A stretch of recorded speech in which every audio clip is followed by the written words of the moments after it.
Welcome, students, as we prepare for another episode of DC Graduates. I'm one of your teachers, your Dr. Recommended Dose of Nerdiness, aka your nerd today, Carlos Rodriguez. And as always, I am joined by my teacher in crime, Sly. Sly, how are you? Finishing off the rest of my spring roll as you read. The panic in your eyes. As like I was getting closer and I was like trying to stall. I am for the third week in a row drinking the same exact wine. Cheers. Yep, cheers. I'm drinking Moscato. Last episode I had soju, and the episode before that I had water. Very exciting. Well, you know, I had to drink, especially for this episode, because we have a very special guest today. The one, the only, the light of my life, JJB Waywatch, who I only interact with when we're on drunken FaceTime calls. Yeah, it's like Thirsty Thursday. No, it's Thirsty Thursday was our original name show, That's right. And then we moved to Sippin' Saturdays, and yeah, and Served today up Sundays.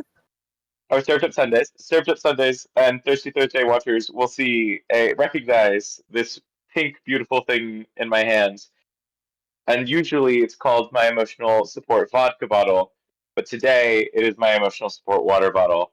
And so I will be joining Sly halfway through this and making it a return of the emotional support vodka bottle. So don't worry. Also, hi everyone, I'm JJB Waywatch, or also known as JJ. So happy to have you on the show again, JJ. I'm very excited to talk about our episode today, which is Batman, The Long Halloween, Part 1 and 2. For everyone watching out there, we watched You are both here parts. for a very specific reason. Yes. And that reason was alluded to many moons ago when we covered our Under the Red Hood episode.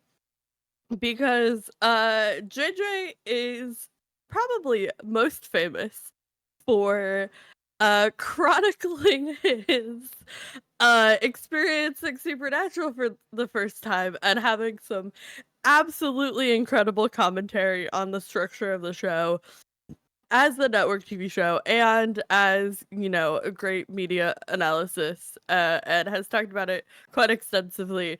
And so, therefore, JJ is known as only the super fan of Supernatural in my brain. I hate to break it to you. So we had to discuss I have the tattoo. It's right here. I know you do, which is so funny. When I think Supernatural, I do not think a single other person. And I know much bigger fans of Supernatural. I'm a controversial person in the Supernatural fandom. Like, I have had some hot takes, and there are some things I actively do not like about the show. Like, I've got some hot takes about it, and so it's very, very funny. But that's, again, probably you're right, the thing I'm most known for, and the super fan in your mind. Well, not only are like, okay, I wouldn't call you a super fan. I would call you like the most recognizable person to my brain in the fandom. And that's because all of my thoughts and opinions on Supernatural have been formed not of consuming the show. I have not watched a single second of the show of my own free will. And my only opinions come from reading the fanfic you send me and watching your videos where you discuss all the problematic things about the show. Listen, is it a better show? But no. I've greenlit like 5 episodes that Sly can watch. I was like, you can watch these episodes. Will I ever do that? Who will know? But you know what I did watch? A whole 2 movies for this episode. It was, but you know what? I will say, not to give too much away from my thoughts, but like every long piece of Batman media, this is pretty good. Watch it. I had a good time. I was like, at the end of it, I was like, man, that was a long time, but like I didn't feel like it when I was watching it. But yeah, as I mentioned, I have some thoughts on the structure, but we'll get to that. Fair, yeah. There were some little pacing issues. Trust me, I'm now a pacing expert after watching 1,015 episodes of One Piece. Oh, um, Oh yeah, you know everything about pacing and yep. structure and everything. After that, Oh that's yeah, that was like oof. it's like a college course on what not to do in anime. It's not for the weak. It is for the strong. But as I I don't mentioned, even know if it's for the strong. It's for the hardcore. perseverers. Yes, yeah, we persevere despite. Self-flagellating. The Listen, man, masochists. It's for the when it's not masochists. just reusing the same scene or holding on for like 2 seconds, man, it's peak fiction. It really is. It's very poignant in today's society, with tyrannical things happening. As I mentioned, we all have watched Batman: The Long Halloween 2021. This is my first time watching it. JJ, you've seen it before? I had seen it before. And Sly, did you? When that was coming out, being a supernatural, it was a big thing. And it was Yeah, in that world. Jensen's We coming all sat back. down. Jen's coming back. It's he. I guess this is a spoiler alert because it was Jensen Ackles voices him. He auctioned off a drawing that he did of Batman, which was like a little cartoonish Batman, for charity, I believe, at that time.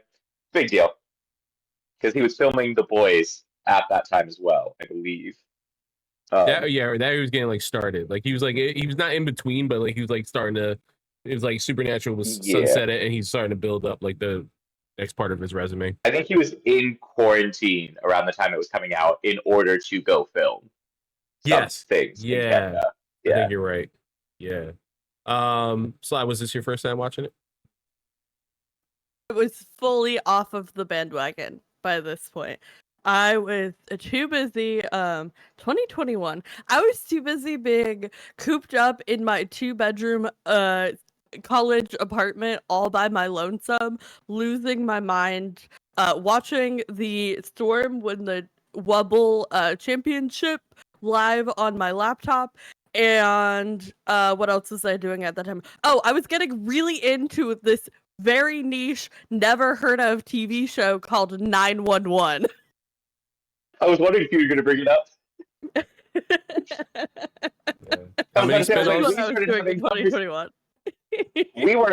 we were very close to start becoming friends, and this was the build up. This was you were laying the groundwork of our friendship in 2021. This was the MCU talk of it all. This was me watching all the MCU movies for the first time and getting acquainted with the people in that space, and which eventually led to the bestieism that will be on full force display here today.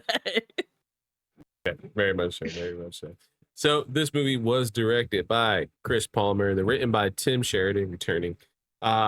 Studios WB Animation, as always. And now this stars, because again, 2 full-ass movies. Jensen Ackles, Josh Duhamel, Naya Rivera, Troy Baker, Billy Burke, David Dastmalchian, Alistair Duncan, Amy Landecker, Jim Peary, Jack Quaid, Fred Tassicor, Titus Weaver, Zach Callison, Alyssa Diane, John DiMaggio, Robin Atkin Downs, Julie Nathanson, and Katie Stackoff. Where can you find the streaming? Nowhere. Not on HBO anymore. No, and this is our You used to be able to. Our weekly segment where we say fuck David Zaslav. Why is this shit not on there? Why is all Warner Brothers Looney Tunes cartoons now on Tubi? At least they're somewhere, to be fair. At least they are somewhere. At least they're somewhere. And it's free, technically. It is free to watch on Tubi. There's just ads. So you can watch all of Looney Tunes on there. But it's not on HBO Max. So God forbid. What is on there? God forbid. Not last week's episode. The episode before that. You have the beginning of this universe and the end of this universe, but nothing in the middle. So JJ, as our guest, can you hit us with that plot recap? Of course I can.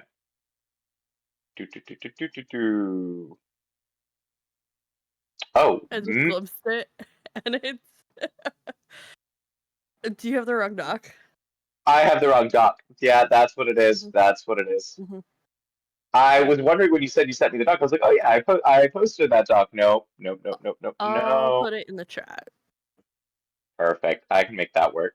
Wait, I'm trying to vamp. for That was a good Yeah. point. a second. I've read the first sentence of.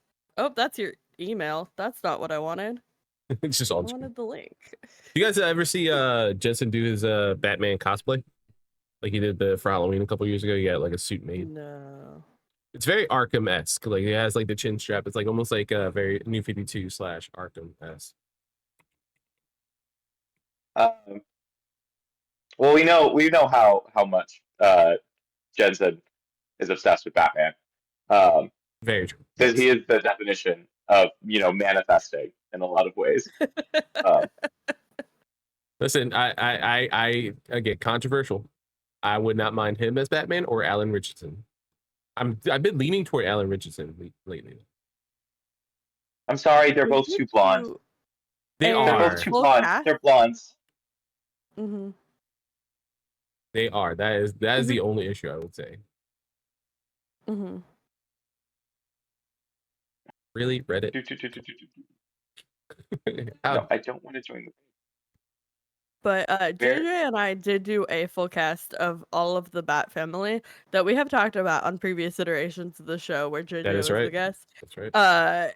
However, I realized recently that we are rapidly aging out of the right age groups Every day for these characters they in the somehow new get universe, older and older. and it breaks my heart every single time. Oh, when we made that cast list, which still exists on my Twitter Years at JJBOWatch, if anyone wants to find it. That's right. You reposted it. I did repost it. It was such a good cast, and yeah, it's so H out. Anyway, I have that thought recap.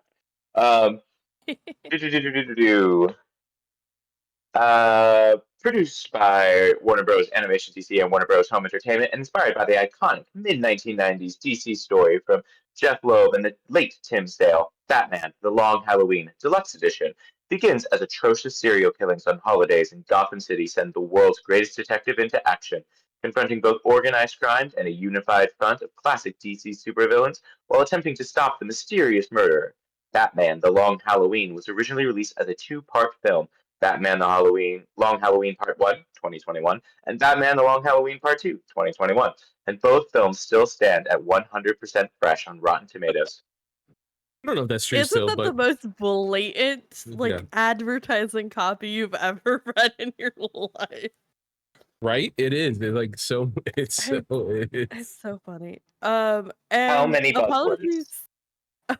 Apologies to Tim Sale, but every time I see his last name, I do think of the baby hockey player from Czechia, whose last name looks like that, but there is an accent and it is pronounced completely differently. And I only hear his pronunciation in my head. And every time somebody says Sale when reading that name, I go, is that correct? Anyways, that was my sports tangent of So, the night. I did just fact check Rotten Tomatoes. They are both at still 100%, which is very impressive. Really? They each have like 20 reviews, and that's actually pretty decent. Like no one went like And the maybe, year maybe of our 9 Lord out of 10. 2025? Yeah, maybe like a 9 out of 10, maybe 8 out of 10. No, they were like full bore. All right, JD. Now that you got it through the plot, who are the comic book characters in this film? So many. The comic book characters in this film, in no particular order of importance or hotness. Batman, Catwoman, Harvey Dent / Two-Face, Joker, Commissioner Gordon, Calendar Man, Alfred, Barbara Gordon, Sal Maroni, Alberto Falcone, Carmine Falcone, Solomon Grundy, Renee Montoya, Mad Hatter, Scarecrow, and Sly's beloved Poison Ivy. Beloved Carlos. In Renee this one? Montoya. Well, I mean, Okay, she doesn't get a lot in this one. Yeah, but she in doesn't. general. She does. Yeah, it's fair. She doesn't. She gets like only lines in part 2, even though she's physically present in part 1. Right. She's there. She drives people around. She does shit. Doesn't say a goddamn word for it. Also, I missed here, which is very important with where we're at currently with like the Matt Reeves universe. Sophia Falcone, she is in this, and like I saw her at the end, and I was like, oh shit! Like, why did she not? I looked at the IMDb. I was like, did I not see her name? I just blanked. I have a very important question. Oh, please go. Is it Falcone or Falcone? I always say Falcone, but they kept saying Falcone in this, and I was like, this is not a Ra's al Ghul. This Falcone feels right. I think it is Falcone. I think I just had a blonde moment reading it. Or It's so valid. just I meant to bring this conversation up regardless. I did not put it in our notes, but it did just spark organically.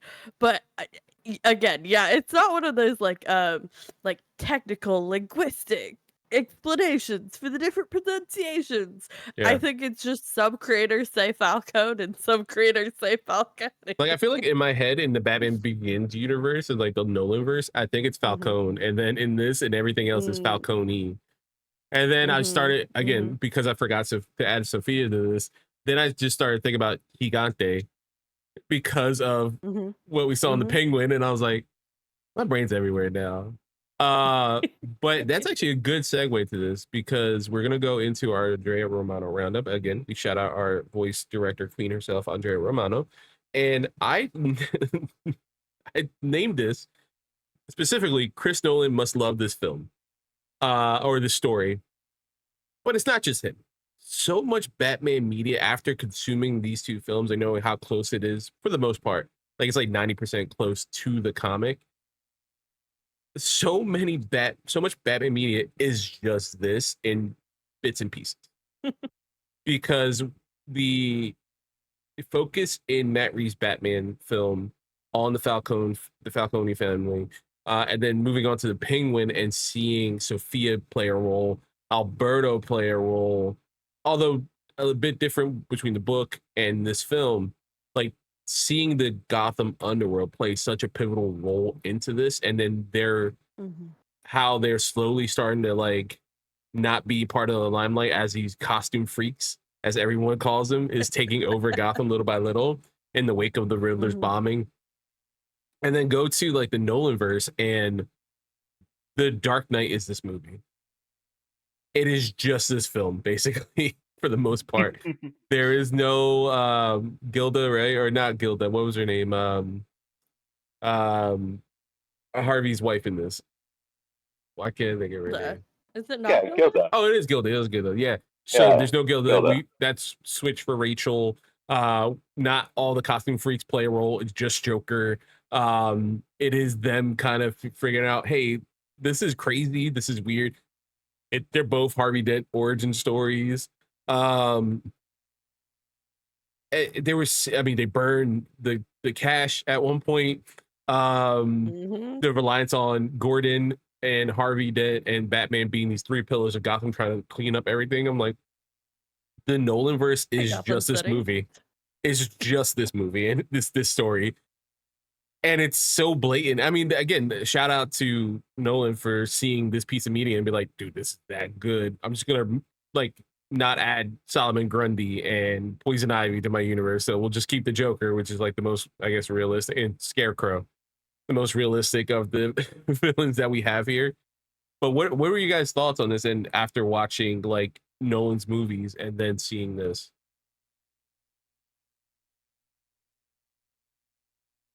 I think it's like, I think something that's like why I think this story works and why I think Nolan like just pulled a lot from it, and I think everyone else also just pulls a lot from this story is like one, and we'll get to this later, but like it's Batman's not fully Batman yet, if that makes it like it's early in his time of being Batman, and so he's not the world's greatest detective. Which it means feels like a year 3. Talk about it. It feels like a year 3 storyline, right? Like he has some doodads, some gadgets, but not like everything. He doesn't have everything at his disposal yet. And so like you kind of get this point in this. This is a part of Batman's journey where like he still feels like Batman, but not everything's figured out, and he also doesn't have and everything. It's not the world catastrophe. It still feels super Gotham focused, and so it's like that like magic sweet spot where you don't have to deal with the Robin, or I don't want to say deal with because I think Robin is like great. Like we love Robin, but like you can just focus on Bruce and Batman. He doesn't have all of his capabilities yet, but he still feels capable. And so like it's kind of like this, and also we have enough of the rogues gallery where you're pulling a bunch of things that are interesting and everything can be tied in together into this one great thing. But also it doesn't feel so much that it's so overwhelming, right? Because you're still doing an origin story of Harvey Dent. Like it kind of has all of the magic pieces that make a great story. Competency, conflict, growth, all tied into one. And it's kind of normally when we're talking about like Batman stories, a lot of like the internal conflict and turmoil is less about like it's not he has all of the tools at his disposal. It's all emotional. This one he's like missing a few tools and he needs to understand how to get those tools or how to use his tools properly, if that makes sense. Yeah, you see how Can I frustrating yes it is. and that? Yeah, go ahead, please. Competency, conflict, and change. Mm, Mm-hmm. Mm-hmm. there you go. There's the C's. There's the C's. Yeah, that's good. See this. This is the best of them starting to come out. We're starting to. It's gonna. This is gonna get worse. But no, you're right, JJ, because like in this, like he's frustrated. You know, he's learning. You see him actively like surveying the police and Yeah, specifically they call Gordon. him out on his bad detective skills like 2 or 3 times throughout these movies. Yeah, where he's never claimed to be a great detective, right? Like he's claimed to be this vigilante, and he's like this thing that strikes fear into the cowardly and the superstitious and the criminals, but of Gotham. But like he's not necessarily what people would call the world's greatest detective. And you see how frustrated he is at that. Like at every turn when he starts messing up and the leads aren't working, he's like really angry with himself. And I think that does a lot to humanize Bruce in this movie. This movie does a lot to humanize Bruce. His relationship with Selena, his willing to like kind of open up a little bit. And he's not necessarily too All worried. of his interactions with Alfred are also. Yeah. Alfred and Selena, and even the way he interacts with Harvey and Gordon in costume. Really, really good to show like this is a Bruce story. Yeah. And we get the Batman of it all as well. But every time they make cracks at him being the like world's greatest detective, I just think of that one arc where Raish calls Tim, like bestows him with the greatest detective title. Yeah, Red Robin, man. And I'm like, you know, even Batman's outgrown at this point being the greatest detective. Like, give him an ounce of slack, dude. Yeah, just a little bit. And it is funny, like it's like pot shots, and they're kind of like joking around with him because he at this point is so efficient in Gotham, but and they're so not. Yeah, and it's also like you can tell it's that like autism focus that we talked about with Bruce. He's so autism coded that it frustrates him that he cannot get this. Like he should be better. He constantly says that like I should be better. I should be the one who saves this person. I should have been there. I should have done this. Like he had so much guilt. He has so much guilt. It made me feel like he had the Catholic guilt that Daredevil has in his soul. He's not. He's just not Catholic. You know. We love Catholic guilt. We do see the archdiocese on the yacht. On the boat, yeah. The first thing I thought of was like, oh, we're talking mafia, we're talking mob, we're talking. They make sure to tie that in to what's happening in just a very subtle way. The Falcones are very Catholic. Yes, they are very. I mean, they're constantly very Catholic. Yeah, they pray before everything. They're very like integrated, but they also like touch base with their Italian heritage, which is really cool to see. And very important because you could tell they're the Falcones, especially how they were written by Loeb and then translated into this movie by Tim Sheridan. They are very like Corleone-esque, you know, very Godfather-esque, and it's nice when you see people see a piece of media like Jeff Loeb saw probably Godfather. It was like, oh, I want this, but like in Gotham, like how would that work? Like it's built on the stories we've seen in the past with Denny O'Neil and like, you know, the previous generations and Bob Finger and you know, Bill Finger and Bob Kane.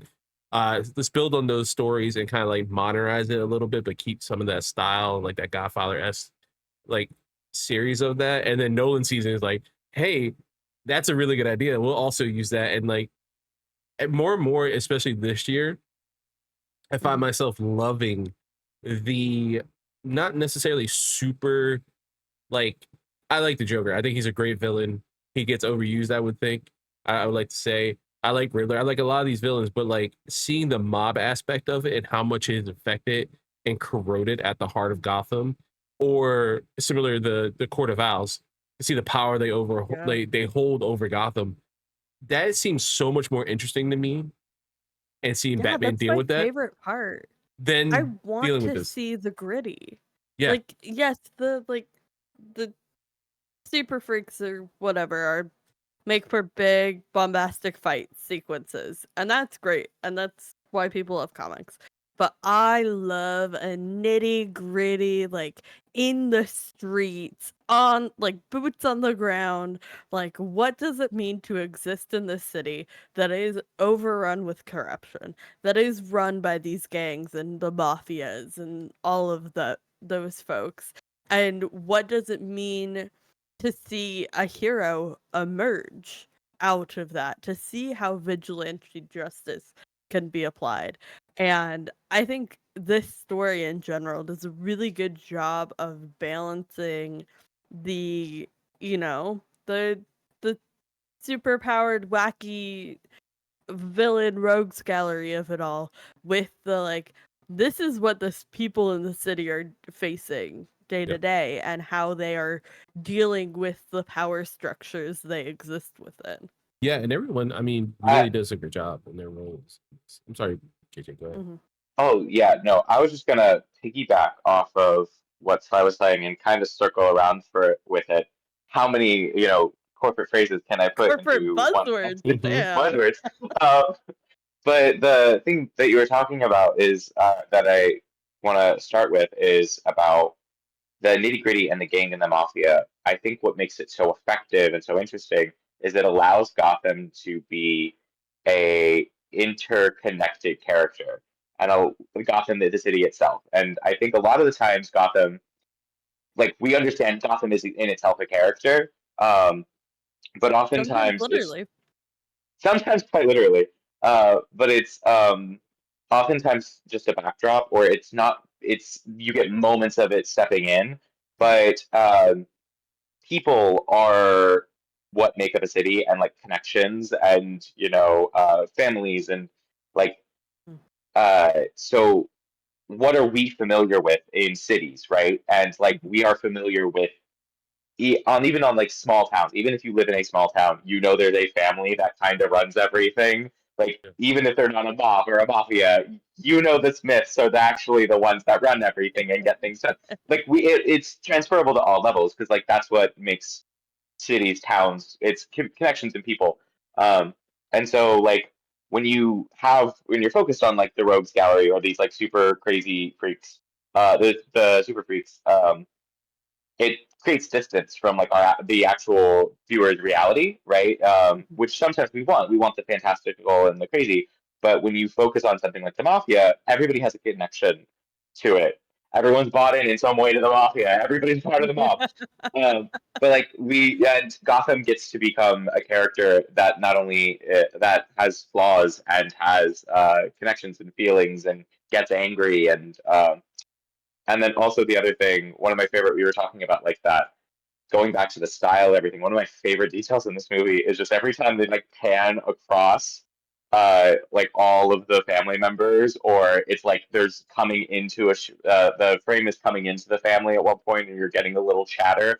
They just keep dropping like the every phrase that you know about the mob. They Yeah. do sleeping with the fishes. I made him an Uh-huh. offer. And they Like all they just laugh. keep Yeah. dropping them, and none of them ever have anything to do with the plot. And it's Uh-huh. just let's just drop every mob phrase that we can think of, Hmm.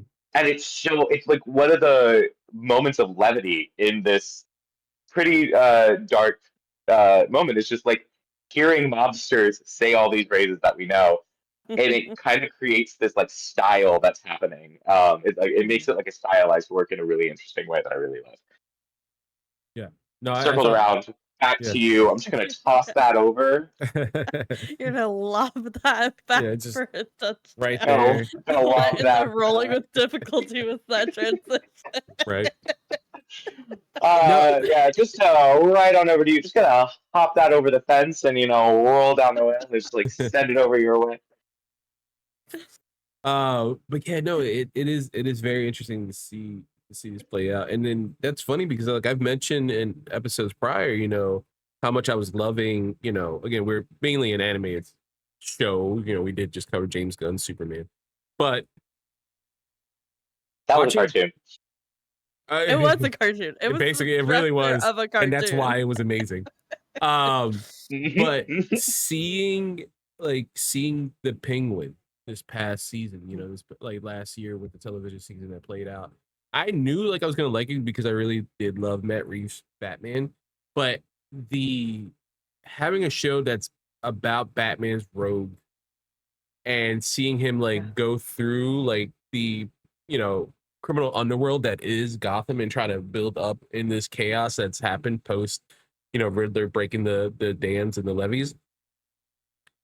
I did not expect this 8-episode series to be so captivating and so like amazingly done, and it proves that like these characters, when done right and you get the right actor, the right script, the right sense of like showrunner, whether it be director, writer, anything like that, or movie wise, when you get those people in the room and everyone's on like 100 and working together, it works out so well. Because Sophia in this and seeing Sophia in the Penguin, I'm like, I want to read more about Sophia. Like both the little bit that we get her in this storyline and knowing what happens post this storyline and seeing her in the Penguin, and I like Alberto, like it was almost like sad to see what happens to him in the beginning of that series, because now like I want more, and you see more of him in this, and then like his fate is different in this than it is in the comic series. It was like, I want more about the Falcone family. Like this is really interesting to see. And then you add the Catwoman part of it, right? Is she not a Falcone? Depending on the universe she is, depending on the universe she's not. She's a different mobster's kid. And her, the craziness that is starting to build up in Gotham, it's all caused by like the Maronis and the Falcones, and they've done such a crazy job of like kind of destroying the heart of the city that they made a guy get so traumatized as a child that he dresses up as a bat and is trying to take them out. And in turn, a failed comedian gets caught up in all this because he needs to make money, and then gets turned into the worst possible like thing in Gotham, in a clown. Like the most deadliest clown this side of Pennywise. Like the mob is such they reap what they sow too, because they sow this discontent and this horribleness that happens to Gotham, and they then are ousted. Like they don't matter at the end of this because they created a breeding ground of craziness because of the environment they created. Like imagine living in like the modern interpretation of Gotham. Do you care about the mob? Like, sure, like Penguin sometimes, alright, whatever. But are you like genuinely worried about the mob? Nah. You have these crazy motherfuckers running around in tights and shooting like gadgets and gizmos at each other. That's way more important. Yeah, any given point, you're like you're looking out your window, and like a year before, you'd be like, ah man, I can't go out because like they got a gang on this corner and the something's going on over there. And then a year later, you're like, I can't go out because the city is flooded with scarecrow gas, and if I go out, I'm gonna see my worst nightmares play out in front of me. And if I turn the corner, here's Victor Saz, who is a normal guy, but at the same time, he's a serial killer that has like markings on his body. Or I could turn around this corner and there's a crocodile man wants to eat me, or a zombie. Like, fuck that, dude. I'd rather live in. Boy, Waylon sounds nice. I said this before, I'll say it again. This is why I would live in doing his Metropolis. best. We all saw what happened in James Gunn's Superman. I'd You rather want a deal with that. building to fall on you? Rather deal with that. There's a good chance, Buildings especially are with the falling on Justice people Gang left there. and right. No, especially with the But Justice like, Gang. let's think about the rent prices in Gotham though. Might be worth Oh. it. Remote work It's like in $50. Gotham. Yeah, It's like $50. You get really good at being inoculated against the fear toxin, and you're fine. Oh yeah. I mean, you Yeah. got to also admit they must the antiviral production line that they've got going there. I mean, Yeah, that they might be have the so safest many place next time. PhD students. See, now the only thing though is Ooh. OSHA is not a thing. OSHA is not a thing in No. Gotham. It's a thing everywhere else in the world except for Gotham. Like, Well, I that's mean, the who's got the time? It's gonna Yeah. get blown up by a freak, super freak, and I'm getting double paid, one by OSHA and then two by the mob. So like, what am I supposed to do? It's true. That's true. No CPS, no OSHA. You know, Gotham's just a free for all. It's fine. It is. And you're not even safe if you live in the suburbs. Can you imagine living next to the Falcones? And then you're like, yo, did you hear? They all died in their sleep, except for their daughter and their one niece. Like, what do you mean they all died in their sleep? Like, well, they're a mob family. What? Wait, how? She did it. The hangman did it. Like, we all know this, right? We're all just going to pretend that she didn't do it. And we're supposed to be fine with this crazy woman just running the streets? Okay. I'm sorry. I'm the problem here. God forbid I look at her wrong. All right. Speaking of the rogues gallery that we see in this film, we get a lot of them. Yeah. Not a lot of them are doing much, but they make an appearance. Like I said in my notes, Solomon Grundy, what are you doing here? He was just there. You know, good for him. Wasn't really affecting the plot much, but you know. Not till the end. And Yeah, also, I how guess. sweet was it that Bruce gave him a Thanksgiving dinner? Yeah, that was adorable. It's fine. This Bruce cares, which is He very interesting. cares. This is a Bruce that cares. He Mhm. feels like very much like the animated series Bruce, who would do something nice, you know? This one is a very strange, it's almost strange after seeing such a cynical Bruce, you know, in the DC AMU recently, like seeing this one who, all right, he's cynical, he's angry, he's rough, but at the same time, he's like, here you go, Solomon Grundy. I'm not going to bother you. Don't bother me. Can you just tell me where they went? I'll make sure they don't mess with your home. Also, here's this turkey dinner. My butler made it. I hope you have a good night. Had a really empathetic and caring Bruce. The Dini verse? The Batman 2004. Oh, God damn it. Series. Every time. Okay. What else do I want to talk about? Oh, Scarecrow. Scarecrow showed up. Also didn't do much besides, you know, fear gas. But my favorite thing about Scarecrow is he doesn't really do much, but he provides for the most angst opportunities of any of the like rogues gallery combined. Like he is so ripe for the angst. He's so good at creating situations that, you know, put our favorite characters into some hurt, sometimes comfort, sometimes no comfort. It's just beautiful, and I love that for him. Yeah, he does. He does do that. Poor Selena had to deal Scarecrow with like the mother of everything with Bruce. You kept calling me mom. Sorry about that. Like, you got to work through some shit, dude. Scarecrow's the epitome of dead dove do not eat. Or I guess in this case, dead crow do not eat. I know that. I understand that reference now. TM. You do understand that reference. Yeah, I do. I do. Who else do we see? Oh, we see my beloved Poison Ivy. They do go the weird kissing people on the mouth route that I don't love of hers. But we also get a couple shots that are just so delicious for the Selena Ivy shippers of it all. It's me.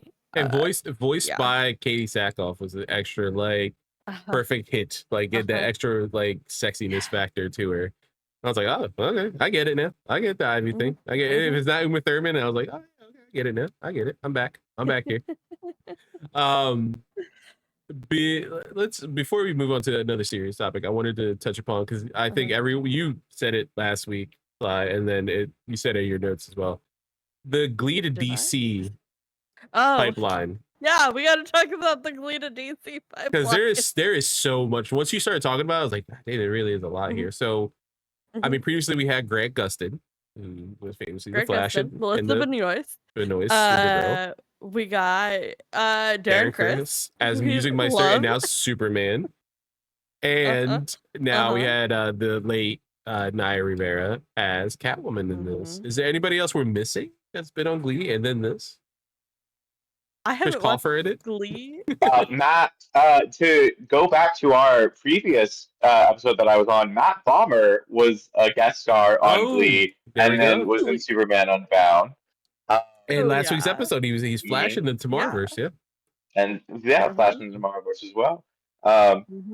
Yeah, so I think there's probably some guest stars that we haven't maybe not have caught up on. Right. You know, a lot of people went on Glee. A lot of people went on Glee. A lot of people guested on Glee. That is so true.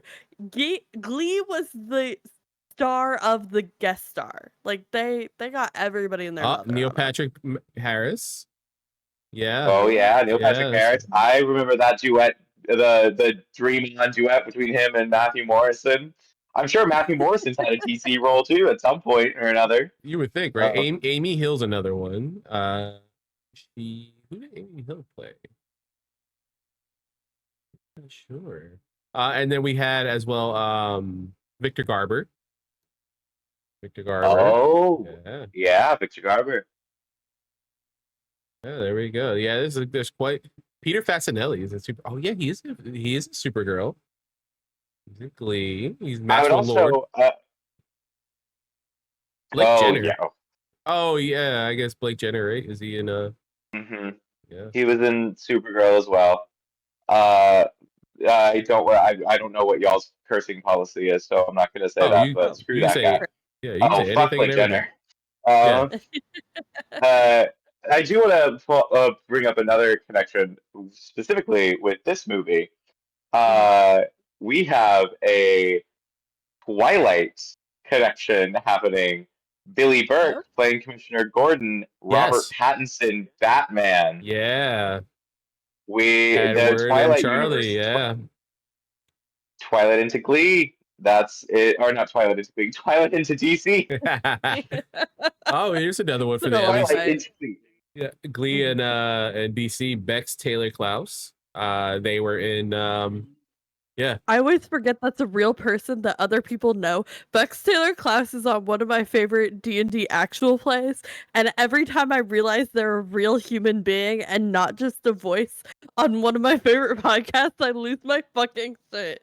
They're doing something new coming out that I didn't realize they were in, and I don't remember what it is, but I saw something. Oh, it's the gay Dracula game we did the demo for. Oh, Taylor Klaus is the voice on that. Draculesti, yeah. And again, shout out The Wandering Path. I love you so much. You're so good. And that's the only reason I know Bex Taylor Klaus. And they've done so many other cool things, I guess. They got really good facial hair. That's awesome. Good for them. Yeah, they were great in Arrow, great in Scream. But yeah, they're on Glee. Yeah, there's apparently 11 people. Max Adler, I'm not sure who that unfortunately is. Yeah. There's a few people in DC that happen to also Greg Henry. Who's Greg Henry? Oh wait, is Greg Henry? He's in a lot of. I'm right. He's in yes. He's in a lot of James Gunn things. He apparently is in Glee as well. He's in Guardians of the Galaxy. He's Star-Lord's grandfather. But it just yeah. So he's in one episode apparently of Glee's first season. They said. I'm having like a flashback right now, and like faces are appearing. And ever since Glee was mentioned on 911, I've been refusing to watch Glee again. So did they actually mention like Glee on 911? Wait, doesn't Ryan Murphy do both? You see?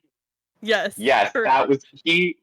He like went on his own show and like, but literally was like, you came out in a post-Glee world, and like basically claimed Glee took credit for gay rights. Basically, is what he did. Yeah. And, like, yeah, he had the like one gay man character claim that Glee was responsible for the rise of gay rights. Like worldwide. Stonewall would like a question.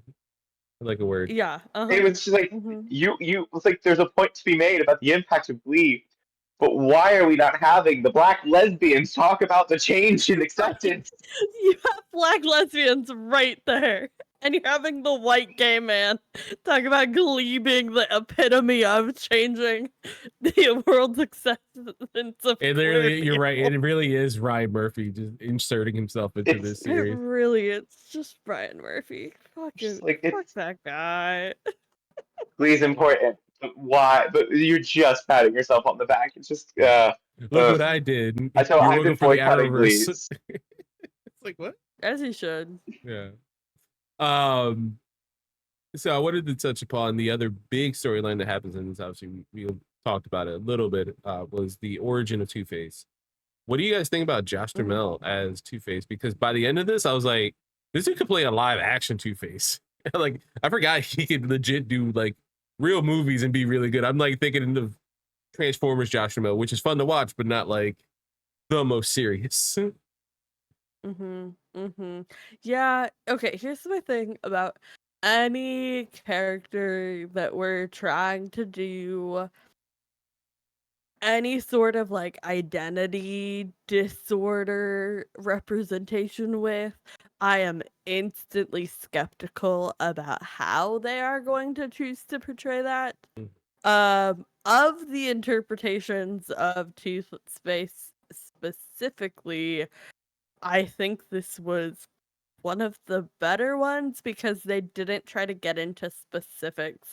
And I feel like that's when a lot of people who don't have lived experience with those diagnoses really fall into some stereotypy pitfalls.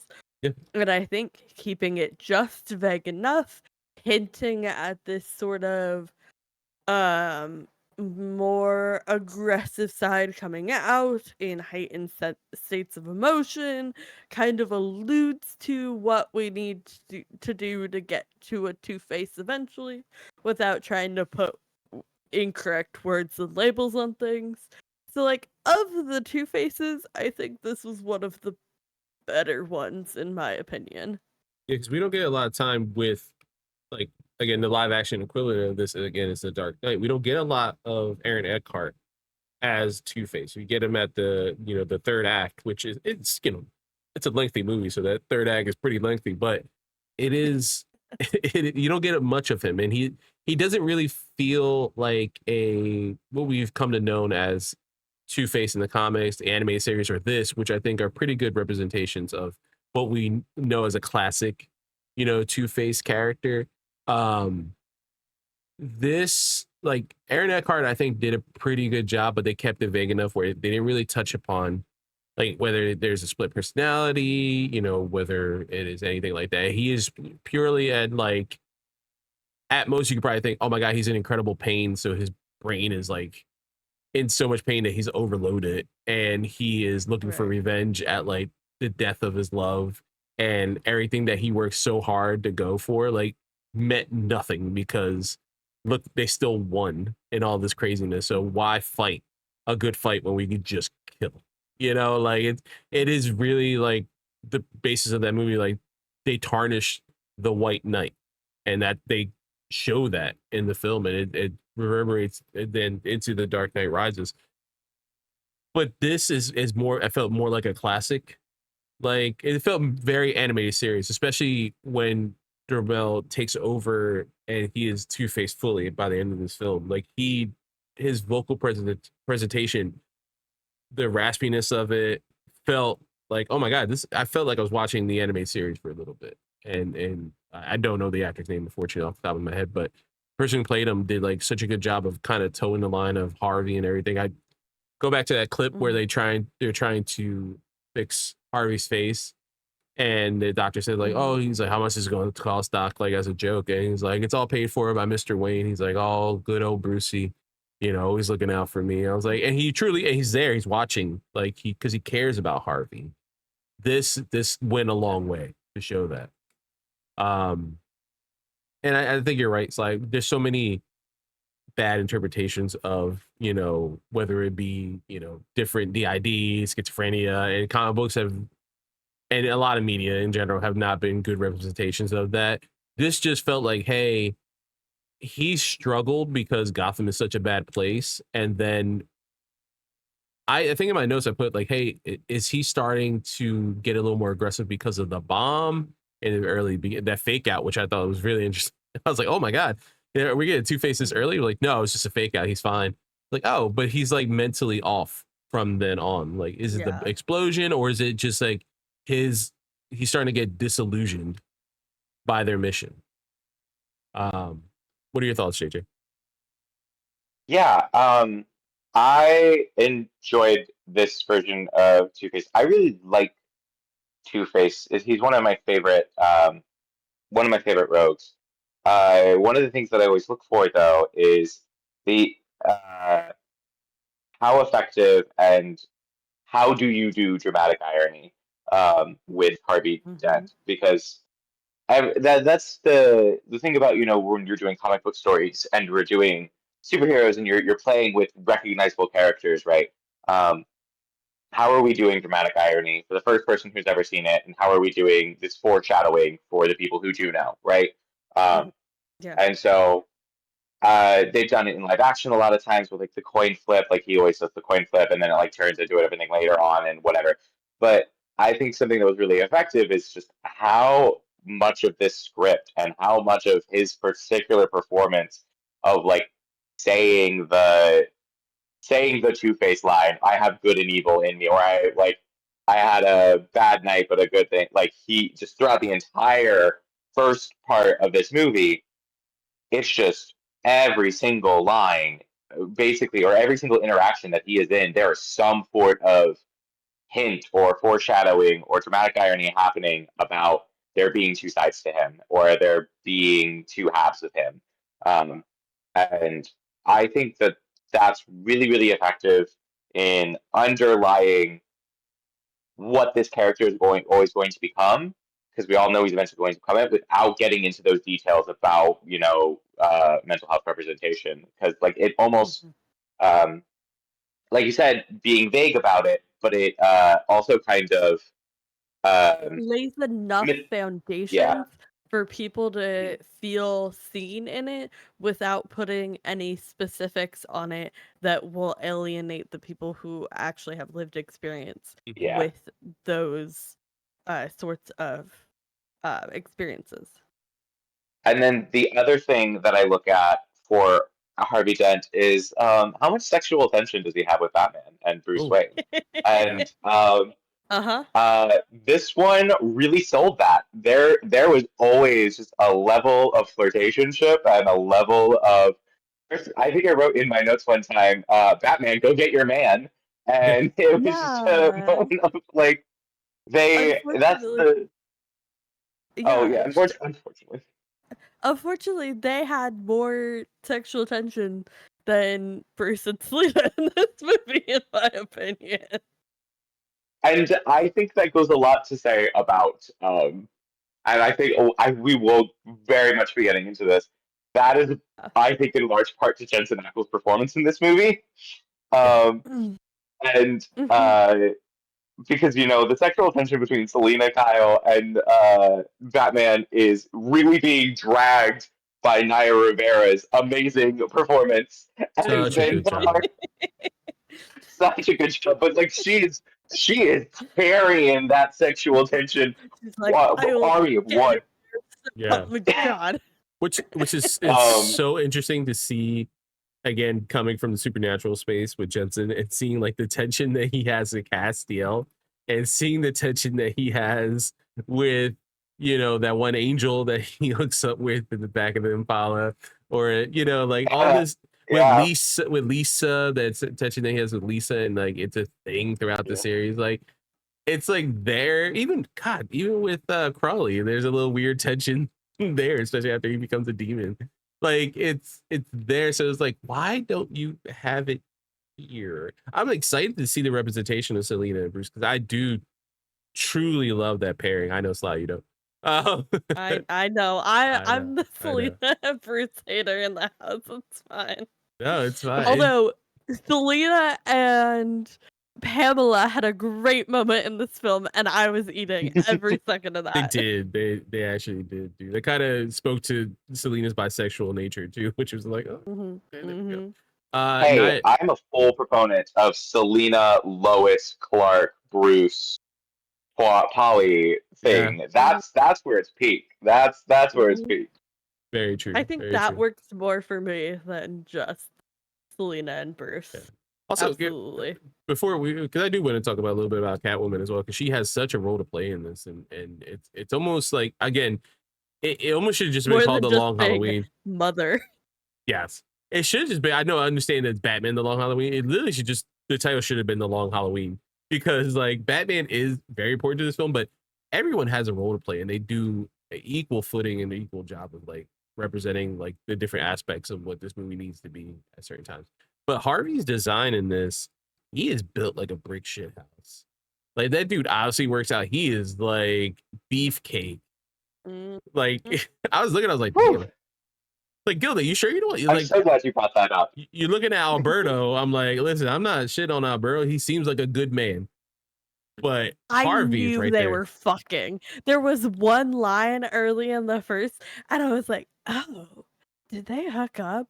And sorry, I have to take this tangent while we're here. Go. Later we go into the like basement, and it has the guns with the baby bottle nipple, blah blah blah blah.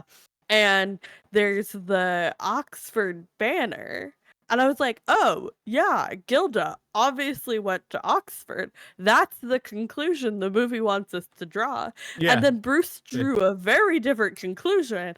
And I was like, am I wrong? Do I have no media literacy skills? What is going on? Yeah, because in your head, you're like, he can't be wrong. It's Batman. He's the greatest detective. Batman. And then I put in my notes, me when I put something together before the main character in a children's movie and the shocked Pikachu meme, which was so outdated at this point, but it was my first thought. When he like finally started putting it together, I was like, you idiot. How could you not? Speaking of Harvey Dent being built like a shit brick house, one of my problems, I really enjoy this movie. I'm going to be talking about a lot of problems I have with this movie during the course of this thing. But one of the problems I have with this movie is, I do like it, is when Harvey Dent walks on screen or for the first time, I went, oh, that looks more like Bruce Wayne than Bruce Wayne did. Like he walked in, and I was like, and it was partly the build, but it was like the face. I was like, that was like, if his hair was black and his eyes were blue, that's Bruce Wayne. And we had just come from like seeing Bruce Wayne's face for the first time in the movie, and I was like, who drew out these hollowed out cheeks, like, and dead eye, like and why does he have like this unproportionate forehead to this eyeliner? Like, who is this man? And why does he, if he's supposed to be the young Bruce Wayne, why does he have the hairline of a 45-year-old? Like, what's going on with the design of Bruce Wayne? And then Harvey Dent walked on my screen, and I went, hot damn. Yeah. That's hot, dude. That's you saying that too. Really, again, I do. The supernatural fan in me kind of wants Jensen as Batman. He wants to be it. And I know there's a lot of chatter online. And then you heard about the Alan Richardson thing of it. And again, you mentioned, I think off air, that they're both too blonde. I agree. But when you saying about Harvey, like he has more of a, like what you think of a Batman design. And then I think of Alan Richardson, and I'm like, put that motherfucker in a skin tight suit. He's already built like a brick shit house. And like he could sing. Oh my God. Like, can you give me a singing Bruce for a second? Because Kevin Conroy can sing.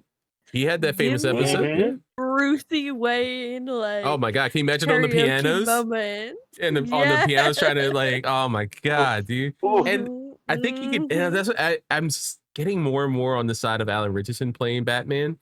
And I'm like, that would just complete the trajectory of his career, starting off in Smallville as Aquaman and then going to Batman.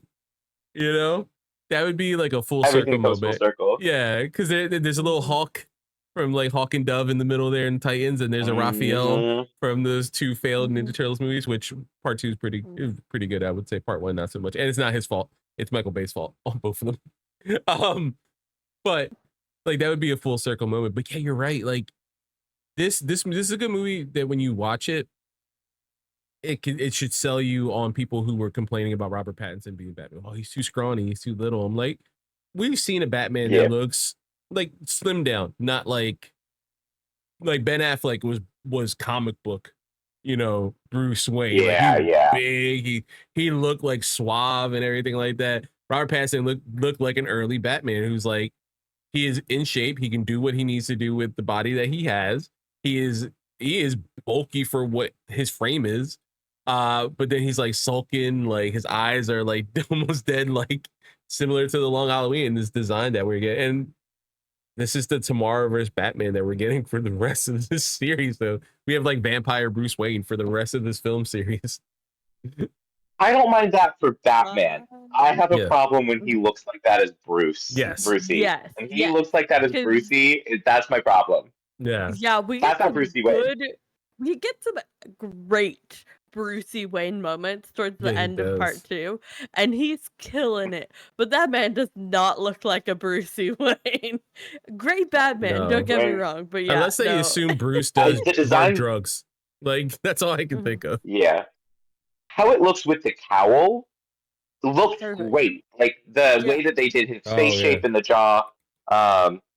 And I think that's also, again, we were talking about Harvey Dent's design and how that was, but then we moved to Batman, unfortunately. But how that really works really great. So I'm going to use this as a segue, talking about jawlines, going back to Harvey Dent's jawline.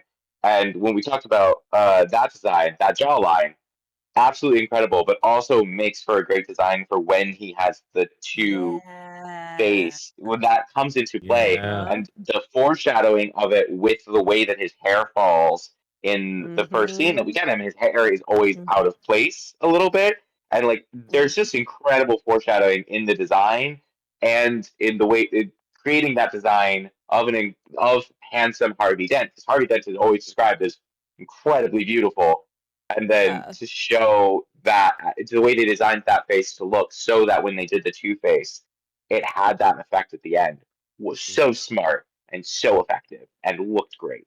Yeah, it really did. And that really, it's funny because like thinking about Josh, like who is very traditionally handsome. He's very handsome, especially the older he's getting now. Like the salt and pepper looks really good on him. He does have an incredible jawline and like cheek structure to his face, and it like really lend it in a weird way to his.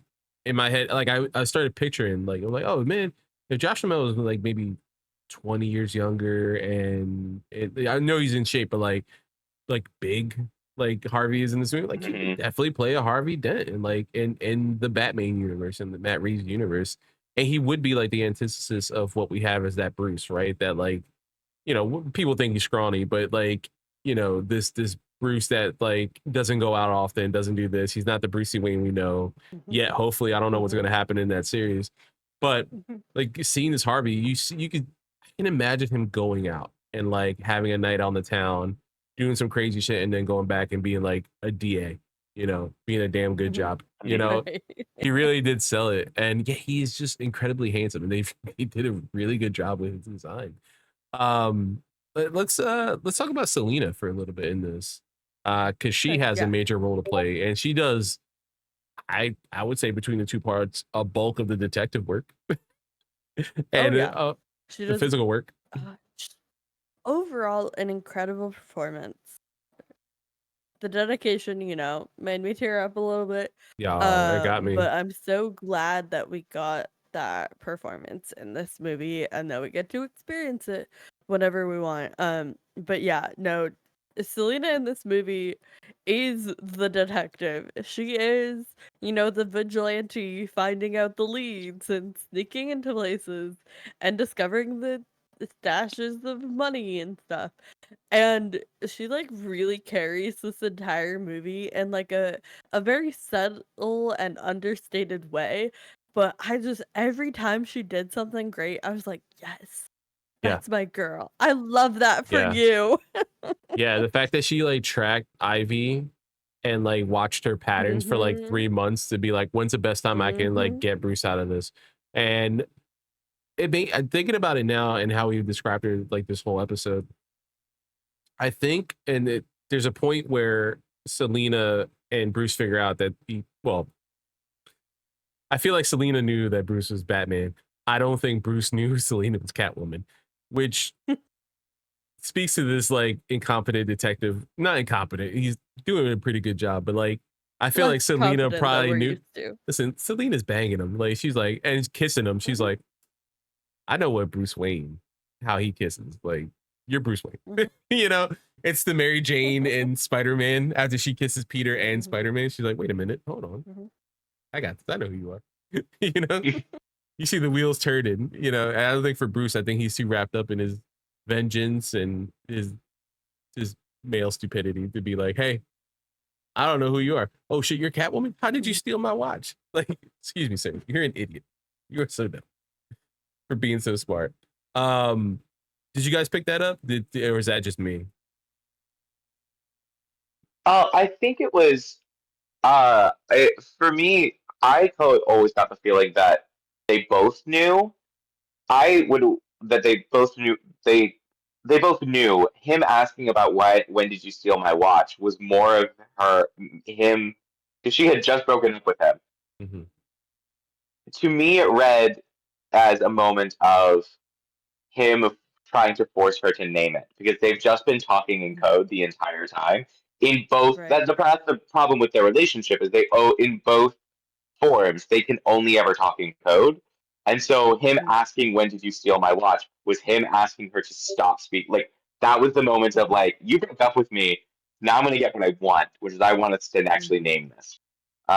Which is how I interpreted that moment specifically. But like it's very clear when she steals his watch. It's when she goes in at that final moment. Like that's the moment she steals the watch. We all know. We're all as soon as she steps in close, we're all knowing she's gonna pickpocket something off of him. Yeah.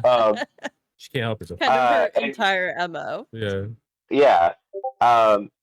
I think one of the things that I really, really loved, we're talking about how confident she is and her relationship with Bruce. The first time we see her in this movie is a chase scene, which you know the bat and the cat chasing each other across Gotham, iconic. It happens all the time. Love it. What I love about watching it though is watching how much Bruce struggles in this chase scene to chase after her. Oh, bad. It's so bad on Bruce's part, but like also such a clear way of showing how confident Selena is, and how we still have room to grow and change in Bruce. He's not there yet.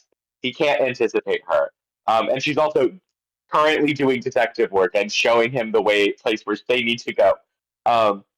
So like when we're talking about her being a detective, her relationship with Bruce, like, and again in that conversation when they finally get together and he like pulls her into him and they have that moment, she immediately goes back to like doublespeak, right? And so I love how that plays. My only problem with Selena Kyle in this movie is that she has a bob. And it's not the fact that she has a bob. It's not that I hate Selena Kyle having a bob. I hate the fact that she has a bob and Gilda has a bob. Yeah, I saw that in your notes. Yeah, that they have similar designs. It's like they do look different, but it's like they both have the heart-shaped face, light eyes, bobs going on, and I was like, no. I need one of you to get it. I need Selena to get an undercut. To change. I need Selena Kyle to have an undercut. She would kill that. Oh my god. Way too recognizable out of costume, but a great look for her. Yeah, or similar to like what we get in Reeves' Batman series, like with Zoe Kravitz. I know she rocked that a little bit in the comics as well, but that short hairstyle like really works on her. Especially thinking like she's wearing a cowl, like she's wearing like a specific cowl, and for Bruce like having this long emo hair or depending on slick back hair that's always beautiful every time he takes off his cowl. Like, come on, man, really? Not anytime it's not messy. Like at least Pattinson is. Before we move on, any JJ, anything you want to shout out specifically? Any moment that's stuck out to you? Something that stuck out to me in this.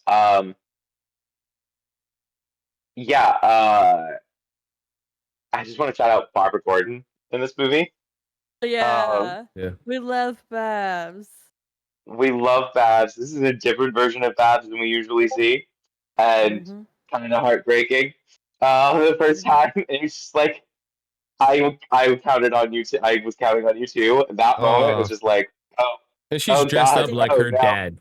Like, dressed Mhm. up like a dad, and it's just like it is kind of interesting that we don't we've kind of been mentioning um that basically every single rogues gallery and every single hero is just basically a victim of Gotham in a lot of Yeah. ways. Mhm. And we're watching Harvey Dent's origin story, but like we're planting the seeds for Barbara Gordon's at the same time. mhm. Um, Mhm. and it's fun and it's interesting. And then anything else I want to shout out? Oh yeah, um, this movie time wise. Um, it jumps time quite Yeah. frequently. It's a long Halloween. Is If you Mhm. haven't figured out at this point, the long Halloween is because the first murder happened on Halloween, and they just keep happening at every Yeah. holiday for Mhm. listeners. So it's the long Halloween. But I do find it really interesting of thinking Shout about out like, to whatever goon came up with that, because they said that Yeah. like that's what the family like Carmine says, was yeah, what calling it somebody was kept calling it. yeah. What goon was like, ugh, the long Halloween? Yeah. um, part of what I love about it though is there is kind of like a thing that happens during the holiday season where like Mhm. time gets really Yeah. funky. hmm Mhm. And I feel like the time jumps in that movie, in this movie, feel like the time funkiness of what happens when Halloween, like basically once Halloween ends, time just doesn't exist the same way That's in the true. Yeah. universe. Mhm. Next thing And you know, it's until, Thanksgiving. Yeah. yeah, next thing you know, it's Thanksgiving, Christmas, New Year's, Valentine's Day. And then, of course, we eventually get a little too much further where it goes like, okay, Mhm. time is Mother's Day, we're fine. We're fine by Mother's Day. I think it truly ends by Valentine's Yeah. Day, but like from Yeah. basically like Mhm. Halloween to Halloween to Valentine's Day. Halloween.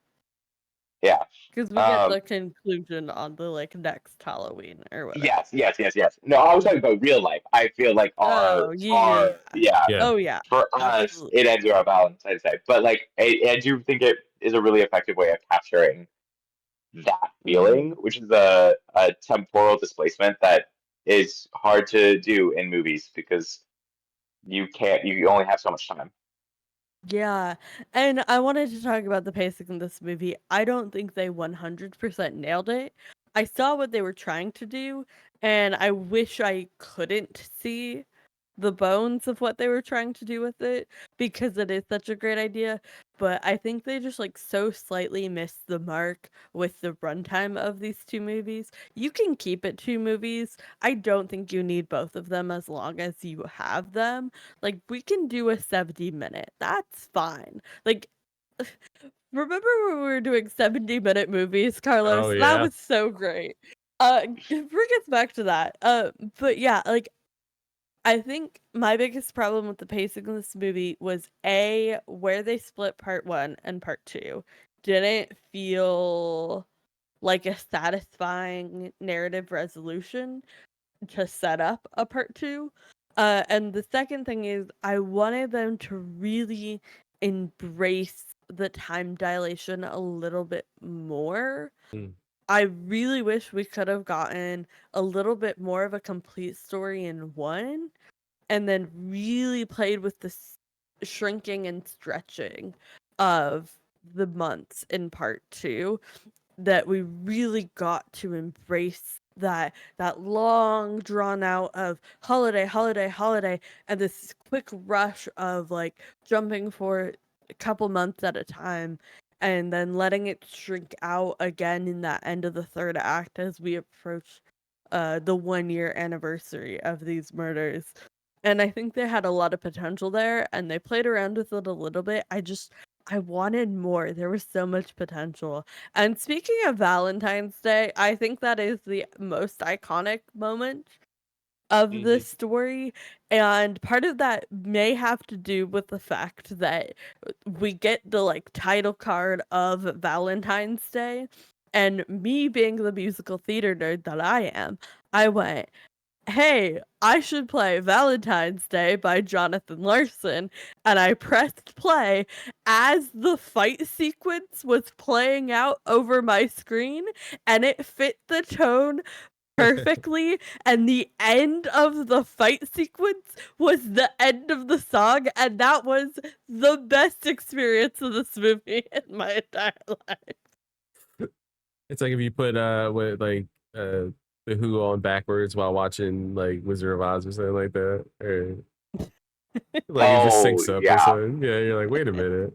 Yeah. But if anybody hasn't watched this movie or is rewatching this movie after this episode, play Valentine's Day. As soon as we hit Valentine's Day in the movie, it's on, the Jonathan Larson project. Andy Mantis, my beloved. It's great. Just really rock out to that as you're watching this epic fight scene, and you'll have a great time. Highly recommend. Yeah, no, I agree. Slide, did you want to shout out any specific moment or performance? Yes. Besides that, I have two other things I want to mention. The aesthetics of this story, very good. It started out so strong with the credit sequence, instantly put us into the vibe of this universe. Yeah. And I was so on board. I was like, sign me up. We get all these really cool like visual motifs throughout the film. I love the jack-o'-lanterns in the beginning, and then what made them even better is when we got to the end and we had the jack-o'-lanterns again, and we're in the like foyer or whatever, and there's the fireplace with the jack-o'-lantern pumpkin carving sitting on top of a bat curtain ghost thing. Yeah. And it's so good. Alfred's like interior and exterior design skills are on another level. The aesthetics just overall were so cool in this movie. And at the very end, at some point, I just wrote Timmy with 5 question marks. Did we get a Tim Drake appearance at the Do you end think of like the part little 2? kid as Batman? You think like the little trick or treater? They Maybe. do. They're neighbors, right? Like they're in Maybe. the same neighborhood. Yeah. The neighbor, they are literally next door neighbors. And that doesn't mean a lot when you're on like multiple acres of property each. Like there's like Yeah. at least a mile in between the two of them, but they are canonically, I believe, next door neighbors. Yeah, I have to agree with the aesthetic because this place looks like a place stuck in time. Like it has a very old aesthetic, Gotham, compared to what we saw already in the Tomorrowverse and the very futuristic looking Metropolis. Like they feel like two complete cities. Great juxtaposition. Yeah, it was really, really well done. The cars look old school. Which like I started thinking about it. I was like, I mean, I was like, does this movie take place in the Tomorrowverse? And I'm like, no, it does, because like they have a back computer, they have like cell phones and all this other stuff. Like they have all the stuff we've seen in the in Man of Tomorrow. I was like, it's just Gotham is like almost like a place stuck in time, and it's so cool every time they show it off like the Art Deco style. And it again, I got vibes of like the animated series and like Tim Burton's Batman, like how it looked to me.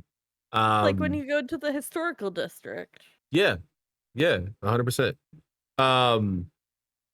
For me, I wanted to shout out the Calendar Man because I love David Dastmalchian. Hopefully I'm not mispronouncing anything. Great performance. Every time, man, he does something, I'm just always so excited. He's gonna be in One Piece. I know I already made my One Piece joke already, but yeah, he's gonna be in One Piece this season coming up.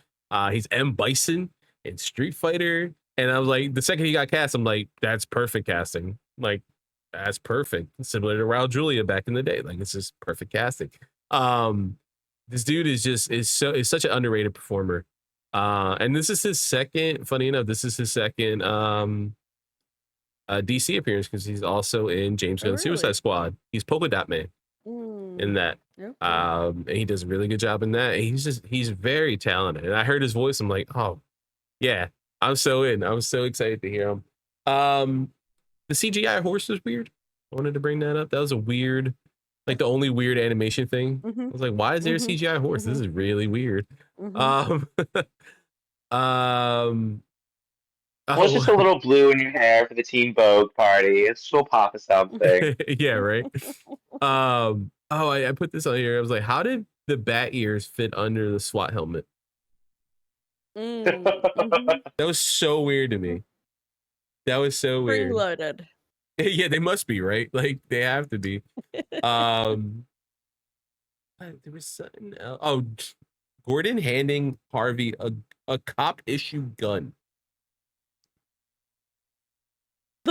That wildly out of character. I That's must one say. of the most corrupt things you can do, sir. You got to protect your family. Like you're betting a lot that he's truly a good guy. Like I know you guys vetted him, and there's a good reason why he failed his second exam to be able to illegally obtain a yeah. gun. You know it's bad when in Gotham you fail a psych exam for a gun. Yeah. Like, yeah. also, Gotham. you failed the psych exam for a gun, and you're the DA. I feel like that should become public knowledge, and like that's an elected position, right? That's not an elected position. Is DA elected or yeah, DA's elected. It's appointed. Well, maybe assistant. Yeah, he's assistant DA, right? Or is he fully DA? I thought he was the DA. I think what they said was took over as the DA. Yeah. He put all the rogues galleries away That's as an assistant DA, and that's how he became the DA. That's right. That's right. And now he's after the Falcones. Yeah. Very ambitious man. Which is it really works. It really speaks to his character. There's a cute little moment on Thanksgiving section of this movie where you see Alfred pull the turkey out. Selena's over before she goes out patrolling or trying to help Bruce.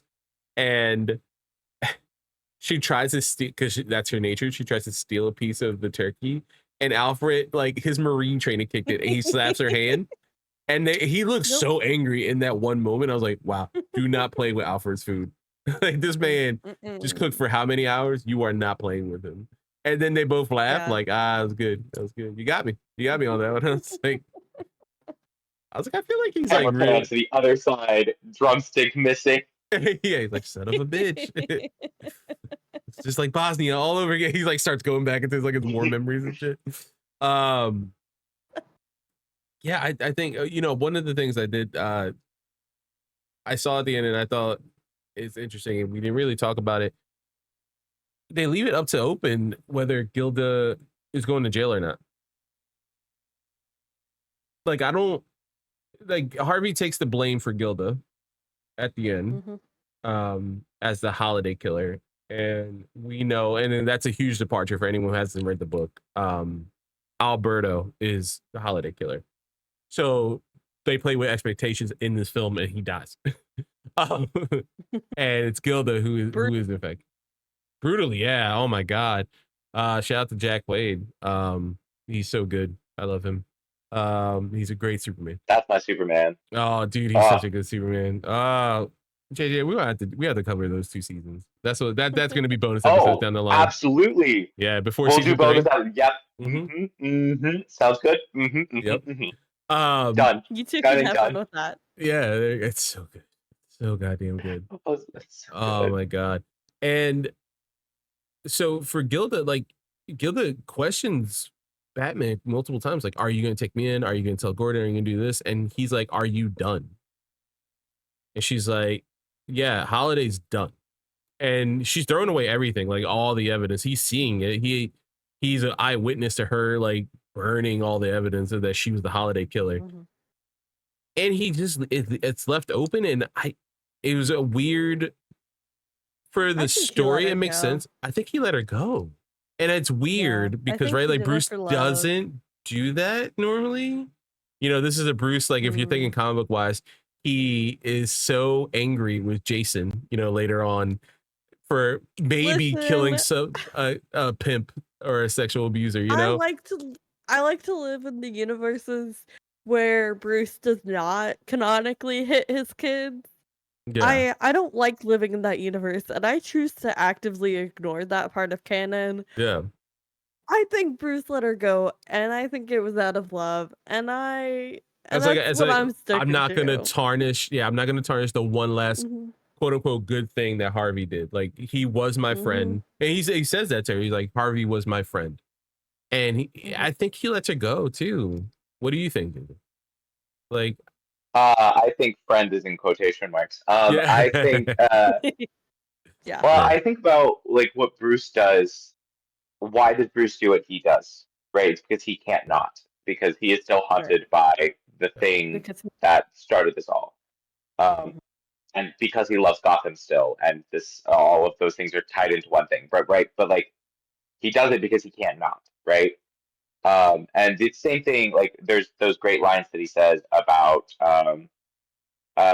all of the Robins. He said this at one point. I do this. I teach them because if I don't take them under my wing, they're doing it on their own, right? mhm, Um, mhm, I think about like the thing that Batman understands of like having to do something about the injustice of Gotham. And mhm, when she says, when he asks her, "Are you done?" Like, if you keep going, the point is about like when do you get into like, um, when do you go too far? Like when mhm, she says she's done, he now understands that she has nothing left. Like there's mhm, that reason is now gone, and I think that's mhm, the thing where he like is okay to let her go because that reason doesn't exist anymore for her. And so she is, to in his mind, she is a different person in that regards. mhm. Um, but like I just think about like Bruce's mentality about how he interacts with all of the people who've been affected by Gotham, and he sees her, and it's like she's done now. Like when like she's, and it's not just that she's done in getting her revenge, but like she has nothing left for Gotham to take, and she has nothing left to give to Gotham.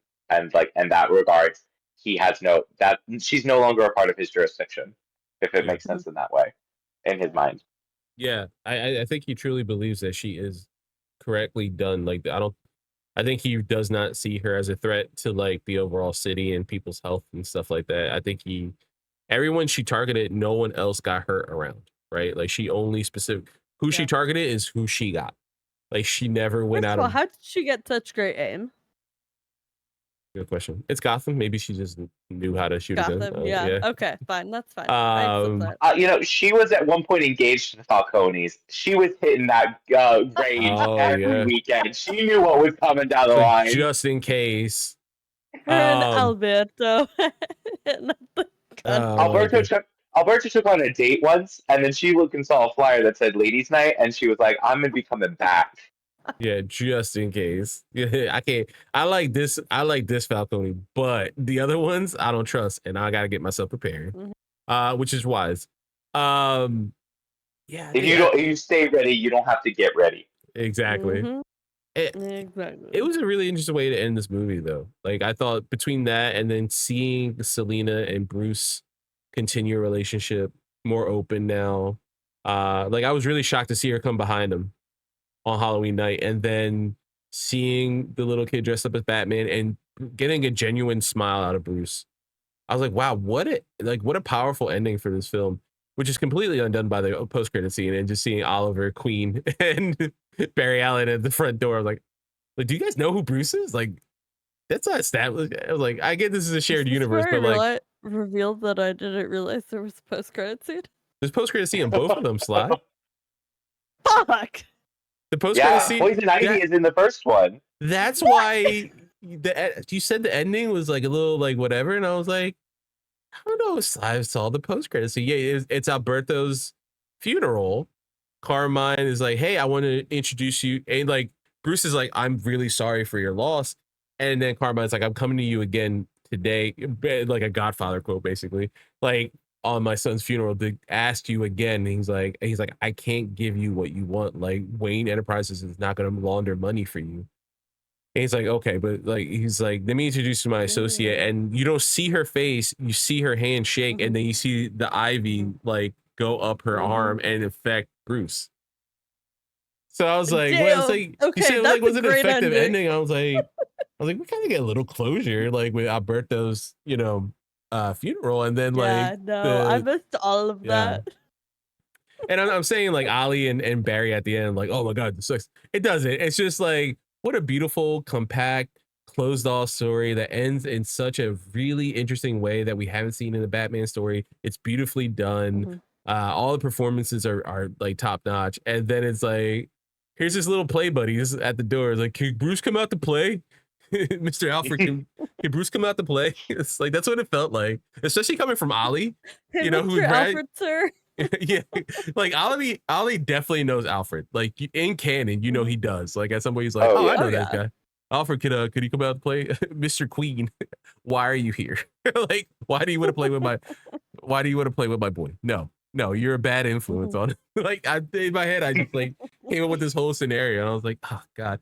But yeah, I get it. They're trying to tie in everything. Like this is I was just like, wow, our first introduction to Oliver Queen in this universe is like, hey, That guy. yeah, can I play with Bruce? Can Bruce come out, please? Yeah, it's kind of important. Like, is it though? Like, he's got some closure for once. Let him be for a week.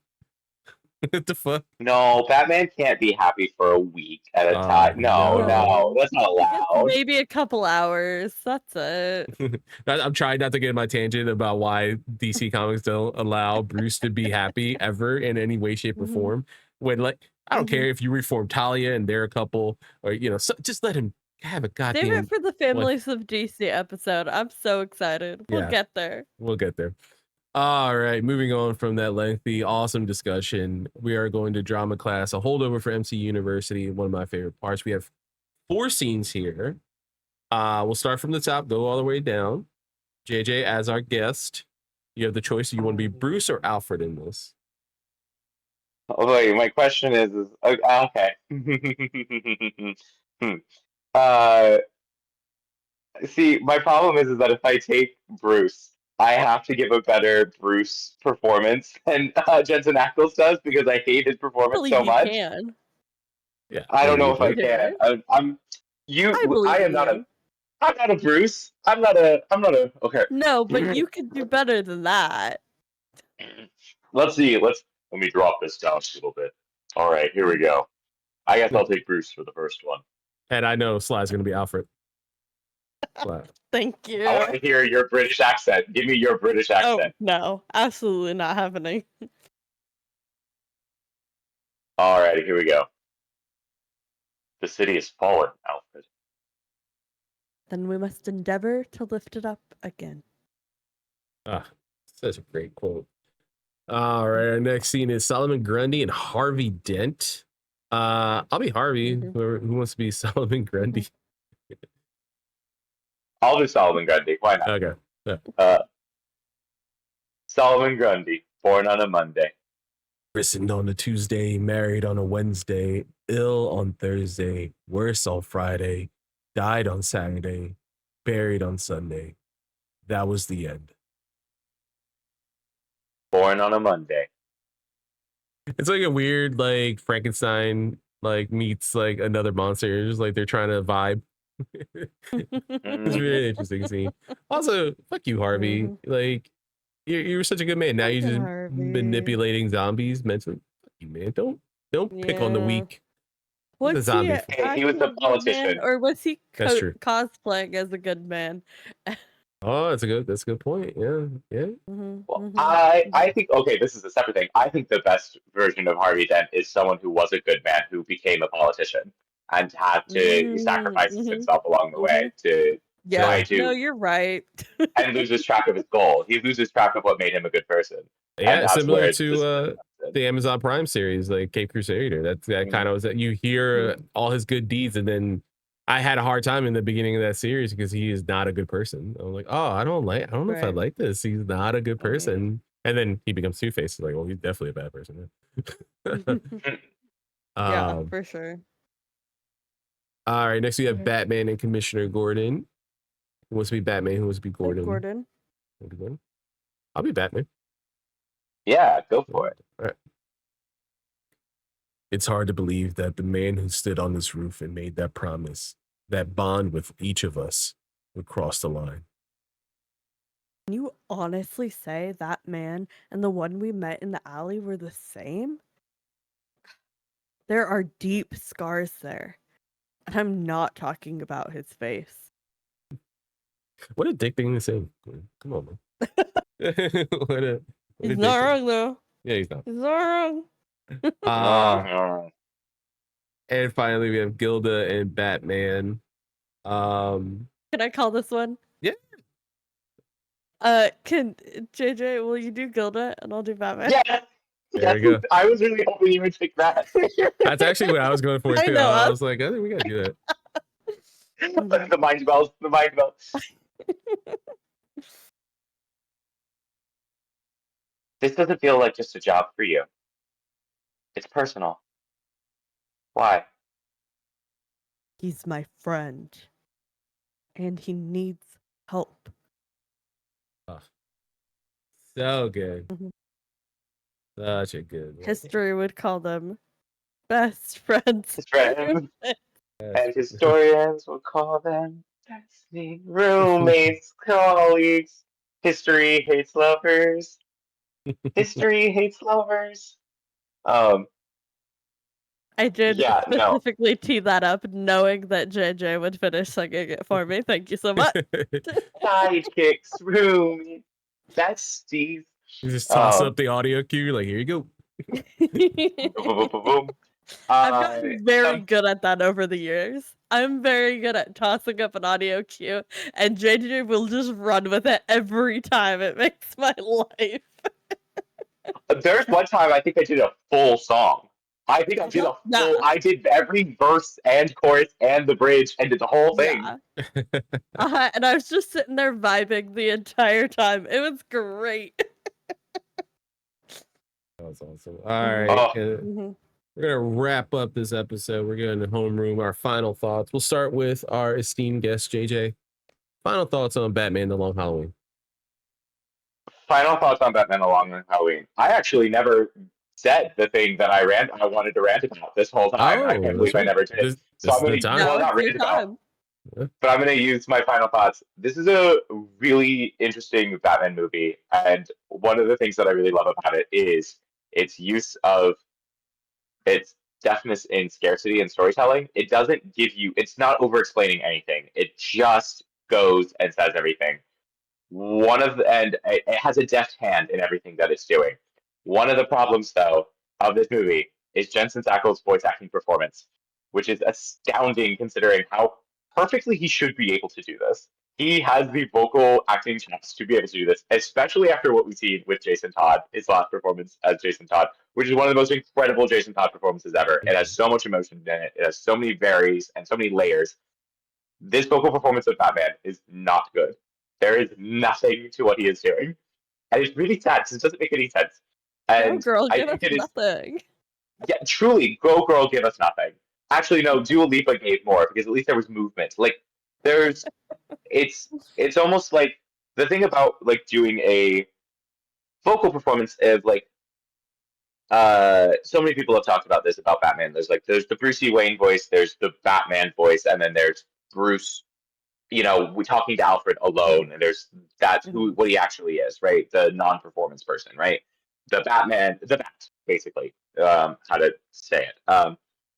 The problem is that there's no distinction vocally, and not only is there no distinction in like the placement in his vocal register and how he is forming the words in the back of his throat and using inflections. That's the thing.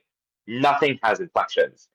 Everything is so subtle, and it's like when you're doing a facial performance, and Jensen Ackles is so good at micro expressions. Live in the subtle, yeah.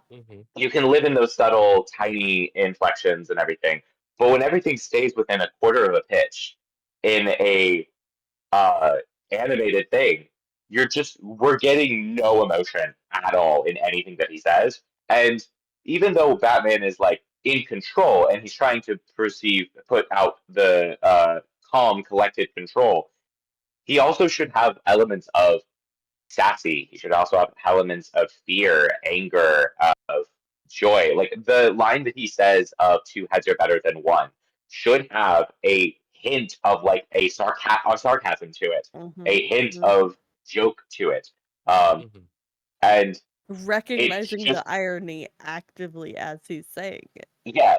So in vocal performances, deadpan you do not do what you would do as a vocal line as a deadpan as a face actor. A deadpan reading is not the same thing you would do as a voice actor, and I don't understand why he was given I assume it was the vocal direction that they wanted to give him, and I don't know why, because it doesn't read. And so many other vocal performances in this movie in particular are so vibrant and so colored and so layered. And it feels very much they were like, Jensen Ackles is known for having a low, gravelly, sexy voice, and we're just gonna have him read the lines. And I feel like it's, or we're going to, and no one gave him the direction that they needed to bring out the performance that he is totally capable of. He's so capable of doing it. Mhm. Yeah. No, So my big thing on this movie is like, this is a movie that has 100% Rotten Tomatoes for a very good reason. It's so deft in its storytelling. I wish Jensen Ackles was given more direction or a different direction. And Yeah. my And, biggest it's problem with great. his performance is I think the best we get of his performance is towards the end where he is playing up the Brucey Wayne of it all. that He scene does in the very kitchen, good yeah. in that scene. Yeah, he does so good. But you can't take a performance that is a Brucey Wayne playing Batman or a Brucey Wayne playing Bruce in the kitchen with Alfred and make it effective. Like, that is only 1/4 of the aspects of the performance you need to give as this character, and he's capable of it. We've seen it before on the show and in his other works. But like, who was too afraid in the sound booth, in the director chair, to give him the feedback that he needed to be able to tap into the performances that would give us the movie we wanted out of this? Yeah, and just to jump in real quick, I was thinking about the timing of it when we talked about the beginning of the episode. Like, this was a very COVID time and everything like that, and we obviously, this is our first experience of Jensen as Batman, so we don't know the recording setup or anything like that. I agree where, like, I don't think he's a bad Batman, but he's very one note throughout the whole thing. Where I've watched 15 seasons of Supernatural, and his face acting and where he goes from funny to very goofy to then heartbreaking sad when he talks about John beating him, and then it talks about like angry when he's talking about how he had to protect Sammy, and he does all this stuff and fighting the devil and fighting God himself to save the universe and the multiverse, like shit like that. Like, he has such range. And then again, our previous Crawling out of a grave. our previous thing, and seeing him as Jason Todd in one of the best performances Also ever. crawling out of a grave. Yeah, exactly. Yeah. Also It happens to fun. them a lot. Yeah. It's weird, right? So you had to think maybe COVID could play a factor in this. Again, we don't have like, COVID. you Yeah. know, I think maybe I think maybe he might be in the next movie. I'm not sure yet, because I haven't seen Green Lantern Beware My Power. I just know that it's a Justice League story. So I don't know if he's part of that team. But like, looking at the voice director, like, here's a good example. This guy voice directed Ghostbusters Spirit Unleashed, which is a great game. That guy does a really good job of getting the previous Ghostbuster actors to do a really good job with their voices and have fun with it. And as well, this dude, yeah, I mean, tangentially, we all, I love Kind of Funny, and we, some of us have met Greg, has talked to Greg. I've had the pleasure of interviewing Kind him. of the origin story for Eternal. Yeah, exactly. I have a tattoo. Mario has a tattoo, all this stuff. But he directed Greg in that game as like the main antagonist, as like this purple goo or whatever. And it's like, okay, dude, if you can get, like, Greg's not an actor, that's no knock to him. If you can get like a really fun performance out of him, like, what happened? Why did you guys go this route with Bruce? And is this going to be the Bruce that we're going to continue seeing moving on? Because I've seen like Bruce get angry, like in clips of later episode, like later like movies, like when we do the Crisis event. Like, I've seen him like chastise the other Batman when he's talking to the other Robins and be like, I would never do anything like that, endangering a kid. Like, there is a little more inflection there. Like, so what happened here? Like I'm really interested because Mhm. you're right, JJ. Everyone else does Josh Jamil does a great job as Harvey in this, and then when he turns into Two Face, he brings out a gravel that I didn't think he was gonna do. I thought it was just gonna, I don't know, be the same voice. It's completely different voice for Two Face. And looking at his work, I'm like, dude, you're doing a lot of cool stuff. I'm like, where did it fall? Because it's not a bad Mhm. performance, it's a one note performance, and it's Yeah, disappointing. It's like I'm not angry, I'm Mhm. disappointed because we know yeah. how good Jensen Okay, is as an Dad. actor, and we know how good he is as a voice actor as well. So like, what happened here? I Because it's wonder if it is the transition. I think COVID is a really good answer, yeah, or a big part of it. I also wonder. This is when we're phasing between. Kevin Conroy is not yeah, Yeah. doing. We're phasing out, right? And mhm, he is such a master. No matter what story that we're telling of Bruce and Mhm. Batman, he's kind of like the blueprint of like how do you do these voices? How do you distinguish? How do you add these inflections and emotions? And I do wonder if there was a moment of let's let's tighten the reins a little bit, if that makes sense. Mm. Mhm. And I do wonder, Let's thinking see what about it like would just take to have a little bit more cohesive of a performance. yeah, yeah, Maybe. I do wonder about that because I think we're starting to get into like this is a new universe for the animated universe. This is the first Batman in that arcs of movies, right? I mhm, wonder if there's and we are getting again Jensen Ackles, who is known for this specific voice that he can do. Um, uh, and so I do wonder if there is just kind of a moment of like let's not have let's start with using one paintbrush and yep, then add more paintbrushes as we go on, instead of having all of the paintbrushes and having too many choices, because we are moving away from the master painter, if that makes Mhm. sense. yeah, no, that really does. Again, I'm not like upset. I'm only upset because like we like you mentioned, like, I just expected more, and I don't know where Mhm. to. I don't want to say blame or anything. It's not, again, it's not a bad performance. Yeah, It's not outstanding compared to Under the Red Hood. You know, like Mhm. there's so much emotion in that final scene between Jason and Bruce. And Bruce Greenwood does a great job in that film as well as Batman. And is it John DiMaggio? I believe is Joker in that film. Like that scene, those three play off each other so well. And you got to think none of them are together in a voice booth.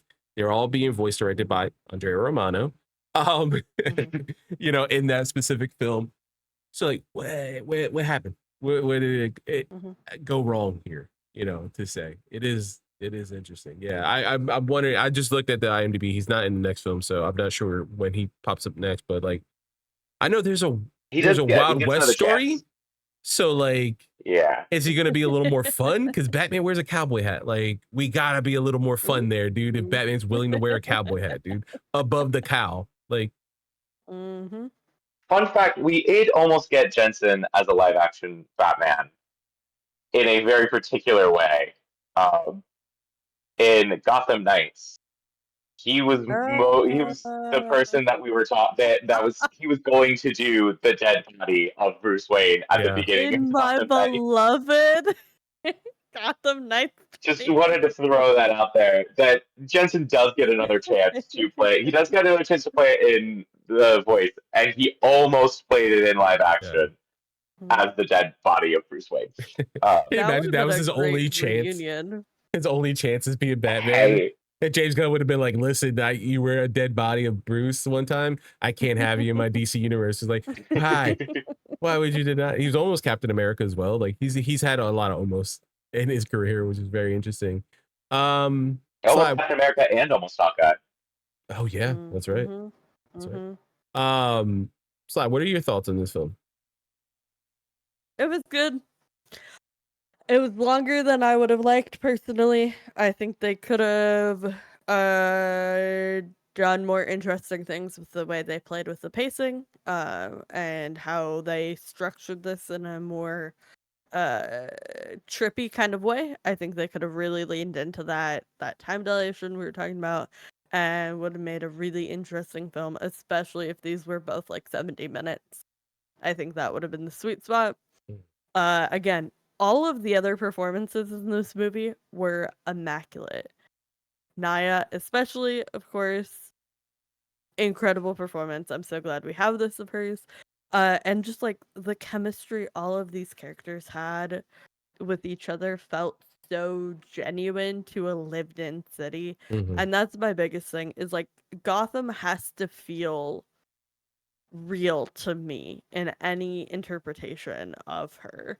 And it has to feel like a real, genuine, lived in, lively city for me to be convinced. And this did a really good job of that, of how everybody's interconnected and how they know each other and all of these relations and going to school with blah, blah, blah, and all that kind of stuff. I think made for a really interesting and really good story. I feel like we talked a lot of negative about this film because we are here to be critical Yeah. about the media we are watching and dissect it and analyze how it can be better. But again, there's a reason this has 100% score on Rotten Yeah. Tomatoes. No, I agree. And for me, like, I feel similar to both of you. Like, I think this is a damn near perfect movie.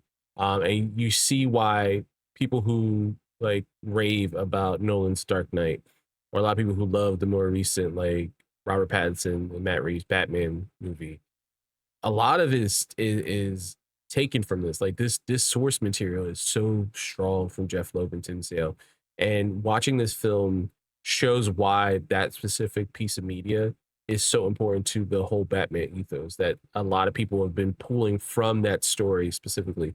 And to have this animated and have some surprises for people who have read the books, I think was a really interesting way to do it. It's a really great, I would say, year 3, year 4 Batman story where he's a little more established, but not fully the legendary Batman we know. And it kind of works in this Tomorrowverse, where it's a rebooted, post DC AMU and how that series ended. Like it's a legitimate reboot of the universe. Thanks, Barry. And seeing everyone's like a little younger. We have a Clark that is just starting off as Superman. We have, a Barry who's very, just starting off as well. A lot of little people are starting to talk about the Flash in Central City. And then seeing now a youngish Batman, who's kind of figuring out what's going on in Gotham. He's making headway, but like he still needs some help and still needs to figure out like more aspects of his job. I think is a really good way to do this. And it fits really well in the Tomorrowverse. This story specifically really does.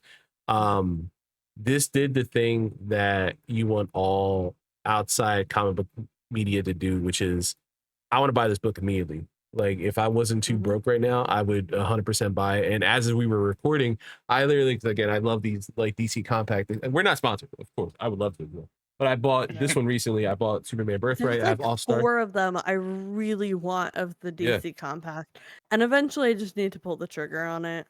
They're so cheap, and it's in my head. It's always easy to be like, oh, $10. And yeah, sure, no problem. And I looked, I was like, man, I wonder if Long Halloween is in the DC Combat. It's not yet. I don't know if it's like a future title coming out, but I do really want to read this story. Like if I had the time, I think between watching these on, as a recorded Tuesday and then filming today on Wednesday, I would have, I would have tried to read the whole series, because I was favorite by the end of the movie. I was like, man, I really want to read this. Like, this is a damn good Batman. It's a seminal story for a reason. And it makes sense why like Jeff Loeb for the longest time, I know he gets a lot of criticism now for like a lot of TV work and stuff, but like, it makes sense why he was like the go-to guy for a lot of these like set in place stories, like whether it be the Long Halloween or Spider-Man Blue or, things like that. It's just a really, really strong story. And I think everyone did a pretty good job. We were criticizing some of the performances when it comes to Jensen and all, but that doesn't mean that this movie is still not top notch to me. Like it's that good. I'm also interested to see, we all watched this in 2 parts. If the deluxe edition Blu-ray, I guess, or 4K Blu-ray, does the movie just keep going? Is it a full 3 hours? Like, is it just keep going? Is it like an extended edition of the Lord of the Rings, or do you have to actively pick this parts. Because I think that would take you out of it if you're watching this deluxe edition, like where it's supposed to be the whole thing put together. That's my thought. I think this is a damn near perfect movie for Batman, and it made me really appreciate the mob aspect of Batman stories more. Like I'm really like like learning a lot about myself. I'm like, man, I really like when it's not necessarily like Hell yeah. the craziest On like the clown. dark side. Yeah, is it a clown? Oh, maybe I could do it, but is it like a grounded story about like Batman trying to figure out how to take down, the original evil in Gotham and the mob? I think I'm really And into those stories. And grappling with what might his familial connection to them be, and what does that mean for his legacy, and this idea of like who is Bruce Wayne and who is Batman, and what are they doing for the city he loves. Like that shit is so good. Yeah, this is a very strong movie. But that is our thoughts on Batman: The Long Halloween parts 1 and 2.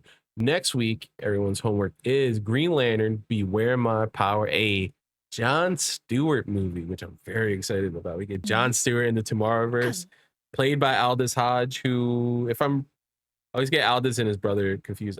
Did Aldous play Hawkman in Black Adam?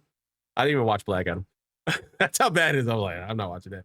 I know he's Alex Cross in the Amazon Prime series, Cross. But and I think Aldous also, or is it Edwin? One of them. They both do such great work, and they're in so much media. I was like, damn it, who's who? I believe Aldous though was in the Incredible Invisible Man from the YO. But yeah, we get Green Lantern: Beware My Power, which I'm super excited to watch. I want more Green Lantern media, of course, and to see a John Stewart movie. So yeah, count me in. I'm so in. But before, I want more John Stewart specifically. In general, John yeah. and Kyle, please. Can we just get more of them? That's what I'm saying. And hey, sprinkle a little guy in there now too. With Nathan Fillion as Guy, sprinkle a little there. We haven't seen what Kyle Chandler is gonna do as Hal, but like you get a Nolan North as Hal and Nathan Fillion, as Hal in like cartoons. I'm in. I'll tolerate Hal at that point. But before we sign off, we'll go around the horn. We'll start with our guest, JJ. JJ, where can people find you? You can find me all over the internet at JJBWayWatch. We're picking up the network television season soon, and also I have now finished moving and can film more TikToks again, so keep your eye out. Yeah, that's me. You can also find me if you enjoyed listening to me talk about Jensen Ackles. Maybe if you enjoyed the talk about dissecting media. I've also been on. There's several other podcasts where you can listen to me rant about Supernatural and do media literacy. Supernatural Opinions podcast. Carrying Wayward. I think I did one called We're Making It Up As We Go. You can find me on all of those as well. And then actually I'm recording another on Supernatural Opinions. I'll be talking about Taylor Swift and fandom and Supernatural this weekend. So keep your eyes out. I think you would be surprised, and as a Supernatural fan, I feel like there's a lot of crossover in the fandoms. They're very similar fandoms, I feel like. They just don't know it. They don't think about it. Well, maybe if you're a Taylor Swift fan, I feel like you could be like, yeah, of course I love Supernatural. But as a Supernatural fan, like I'm sure there's a couple of macho Supernatural fans that are like, Taylor Swift, blah, blah, blah, blah, blah. Oh yeah. Well, what's even greater is Dean is a canonical Swiftie, so. Oh yeah, of course, yeah. Canonical Swiftie. So yeah. I mean, no, everyone knows. All the Swifties know. All the Swifties know. Yeah, 100%. We're all there. We're all there. Sly, where can people find you? In bed. It's way past my bedtime. You can also find me everywhere on the internet at SlyClanMC, and keep an eye out with the return of network television to our screens in the fall. You will also catch a return of JJ and I getting drunk every Sunday and talking about network television, the state of the industry, and all that good stuff. Good stuff on TikTok lives. But until then, you can find me discovering the joy of audiobooks through my Storygraph currently reading page. That's where you can find me. Yeah. I need you to listen to those audiobooks about the holiday princes. Need you to Send them get to on me. this. Yeah, Gotcha. I'll get Will on do. that. Okay. All right. And for me, you can find me This here. is the mind melt. That's the mind Yeah. melting. Yeah. Like Wonder Twin powers activate. That's what it is. Listen, I was listening to a podcast and they described a book, and then like 2 days later, I got a text from JJ who was like, "I'm reading this book and did not title it, but described it," and I was like, "I know what you're talking." Getting scary. You guys are like melding into one person. Mm-hmm. Yeah, it's kind of the best. I love it. It's great. Oh, I did two actually. What? What? To become one. There you go. For me, you can find me here, youtube.com/point in progress, where we got DC graduates. We have the aforementioned MC University, which this is a spiritual successor to. We have so much other stuff, gaming content, reviews, things like that. And we have we might already have live PAX West recap ? I'm putting it out there so I feel bullied into doing it later. Who knows? Yeah, and maybe in December, maybe we have some PAX Unplugged stuff. Who knows? Who knows? But you can find my Remedyverse series, as I mentioned. Soon, I'm not giving myself a timeline after I did the past couple episodes. I'm like, no, I'm not doing that anymore. Death Stranding's too good. I can't put it down. I will get to Control eventually, and that would be the 3rd season of our Remedyverse series, where I play Control for the very first time. You can check out season 1, which is Alan Wake Remastered and Alan Wake American Nightmare, and season 2, which is Quantum Break, already on our channel. And as I mentioned before, if you're listening, go over to youtube.com/point in progress, like, share, subscribe. If you're watching, do the same to your audio podcast service of choice, like, share, subscribe. Get the word out there, tell everyone at DC how much we love DC stuff. Tell Dave Zasloff he needs to do better. And for me personally, you can find me youtube.com/nerdtoday. But till next time, class is dismissed. Bye. Peace out.